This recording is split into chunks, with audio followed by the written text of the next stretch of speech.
sweaty today. It's very humid. I meet a lot of people that'll tell me that their horse doesn't stand quietly on the wash rack, or they won't go on the wash rack. What we have here is a couple different topics. We have to teach our horse how to load onto the wash rack. I'll make a separate video at another time about that. In this video, I just want to demonstrate how I go about bathing my horse on the wash rack. You'll notice I'm on textured concrete.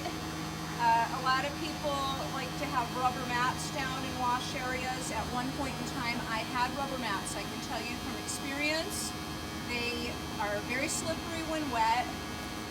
The textured concrete, I think, is more the way to go.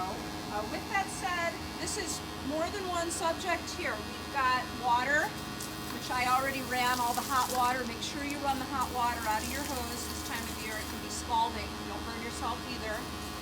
We've got to have a horse that's not afraid of the water. We've got to have a horse that will stand on the wash rack. I do not like to tie my horse to the wash rack. That's another way that I see accidents happen. If I tie her and she suddenly becomes scared and wants to leave and sets back and the ground is wet, the concrete could be slippery with steel horseshoes or aluminum that she wears. So I want to make sure I've done separate prep work, and I'll make separate videos for each of those topics. And this horse is going to stand. I'm going to start the water near her shoulder and low, and then I will work my way up, and I'm going to rinse from top to bottom, front to back. You definitely want to have a good hose nozzle with a good washer. I like to put it on the shower setting.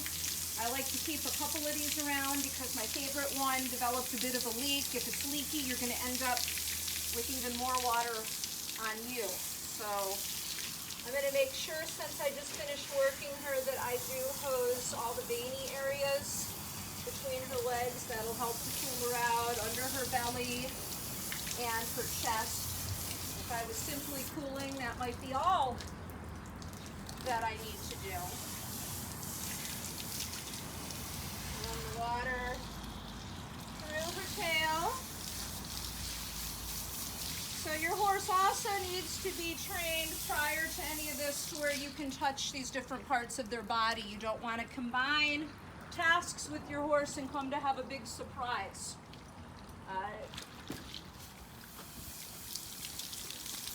Some of the horses will try to back up in between, and so I'll work with those horses and work up to where they'll stand like she's doing. She loves this. She'll stand here all day, or a sponge or anything. I just have one of these bath loofahs. Get these at the dollar store or Walgreens or whatever, and I can just apply my shampoo directly to the horse with this, right where I need it. Okay, and so I'm not going to a show or anything, so right now I'm just kind of using a medicated shampoo on her. She tends to get a little bit of sweat that builds up and makes like a rain rot on her rump and down here between her back legs. So I'm gonna kind of just do a little spot shampoo on her. With a younger horse, I might need to keep a hold of the rope the whole time, or have an assistant that keeps a hold of the rope. I want to make sure I get all the shampoo rinsed thoroughly. So again, we'll rinse from front to back, top to bottom. I did put the shampoo up over the croup, so I want to make sure that all runs out.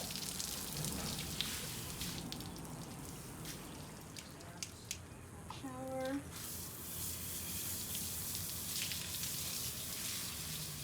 When I'm finished with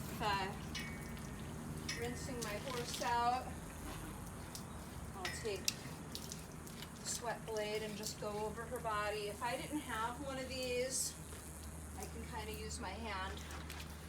But just kind of spray get the excess water off.